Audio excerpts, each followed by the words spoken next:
唔止係頂住瞓唔到覺，仲有咳啊、打乞嗤呢。嗰個位呢係唔夠膽用力頂住痛嘅，但係做完之後係冇咗呢樣嘢。最主要膊頭關節呢個位置扯住咗，隻手就彎唔到後，最多呢彎到嚟呢度嘅啫。腰呢，我係呢度痛嘅，成條肌肉筋膜硬，頂住唞唔到氣乜滯嘅，係僵硬嘅，行路都會頂住，瞓喺度呢，痛到會扎醒，瞓唔到。開頭過嚟呢，覺得肩胛骨位比較緊呢，隻手彎唔到後，遞唔到高。用咗部機之後呢，原來後邊嗰度整落去先至知道嗰啲位係痛，係完全兩樣嘢，係深層咁。將我個筋膜整鬆咗之後，成個肩胛骨位呢鬆咗，完全係好大嘅分別。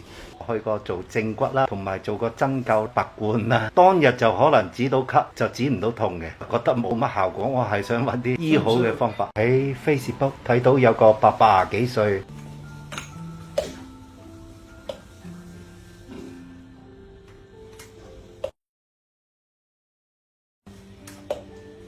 行嘅時候邊個位？髖關節。坐樹又係。我坐喺樹都痛嘅。坐樹係最慘，係坐喺度。哦，公園啲朋友都話佢隻腳醫唔好噶啦，唔好睇啦。咁阿伯睇過好多，都好氣餒嘅。呢度真係令到佢起碼企得翻起身，覺得好開心。咁我先有留意繼續睇落去啦。仲有其他嗰啲痛症啊，嗰啲人都係真心流露講出病痛好翻，覺得比金錢更重要。多謝你林生咁詳盡，多謝呢個機會，多謝邵伯伯啦，分享佢自己嘅轉變，讓其他嗰啲仲喺度尋尋覓覓嘅患者呢，都有個嘗試嘅門徑啦。我做啲比較粗重嘅工作，物流行業啦，經常係要搬抬啊，一架卡車嗰啲要拉貨上貨車度啊咁樣。最主要兩個痛位就係膊頭關節呢個位置，就係啲筋膜啊扯住咗，隻手就彎唔到後。呢隻手呢痛啲，但係呢就彎到嚟呢度。呢隻呢冇咁痛，反而就彎到嚟呢度嘅啫。痛未必係好嚴重，痛係代表佢筋膜發炎嘅啫。你呢隻反而緊縮咗啊！腰呢，我係最主要呢度扯住咗嘅，呢度痛嘅。控制就喺我哋背脊，過往嘅工種啦、習慣啦、運動創傷啦、姿勢嘅問題啦，都會令到我哋唔同組件嘅肌肉可能會硬咗啊，過唔到血啊，個對應位咧就會硬晒噶啦。都係揾出你究竟邊度出咗問題，導致佢個反射區唔喐得咧咁樣，揾啱咗問題個根源咧，其實轉變咧就好理想嘅。我驚係啲骨壓住神經，去過做正骨啦，同埋做過針灸拔罐啦。其實就係當日就可能止到咳，就止唔到痛嘅。頭一次可以試咯，之後就1,800蚊嚟3次啦咁樣咯，錢就使咗啦，覺得冇乜效果，舒緩唔到一晚，第二日就又係好似翻發咁，就冇意思。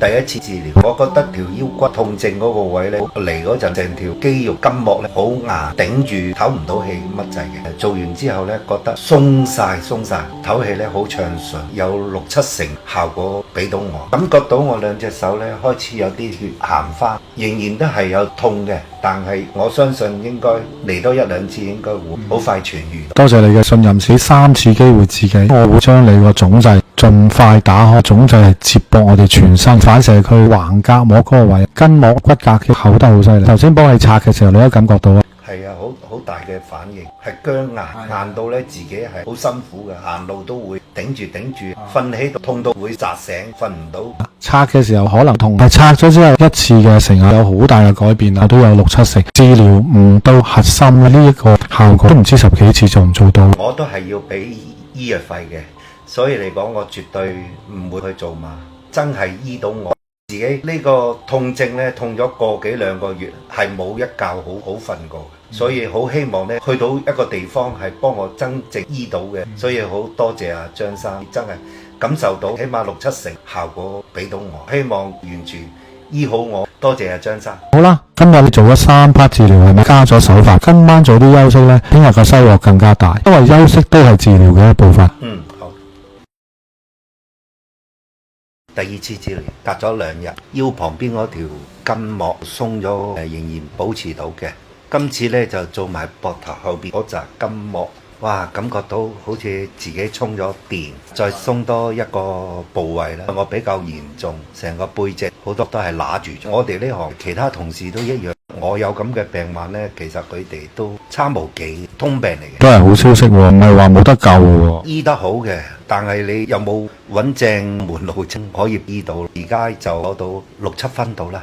我雙手係下一 part 做。第二次呢就唔同階段啦，主要針對肩胛兩旁個雞翼同埋個膊頭，係咪？係啊係啊，感覺到呢，再通咗呢個位置之後呢，個人好似充咗電，翻嚟咁。好多位置閉咗關，即係鎖咗，所以一打開呢，你就生猛啦。感覺到出一身汗呢，好似充咗電，有痛症呢，可以過嚟揾張生悉身咁睇好每一個地方，接受個針灸。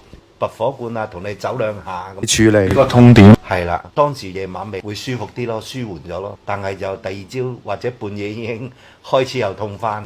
用咗部機之後呢，係完全兩樣嘢啦，係新陳咁，將個筋膜整鬆咗之後，成個肩胛骨位呢鬆咗，完全係好大嘅分別。醫患處呢效果係好短，患處只不過一大堆問題，最後嘅出口啫嘛，而唔係源頭啊。解決源頭呢，問題就會唔見咗啦。你喺個出口度處理堆積咗個垃圾係幫助唔大嘅，因為垃圾係繼續會由源頭嗰度再堆積。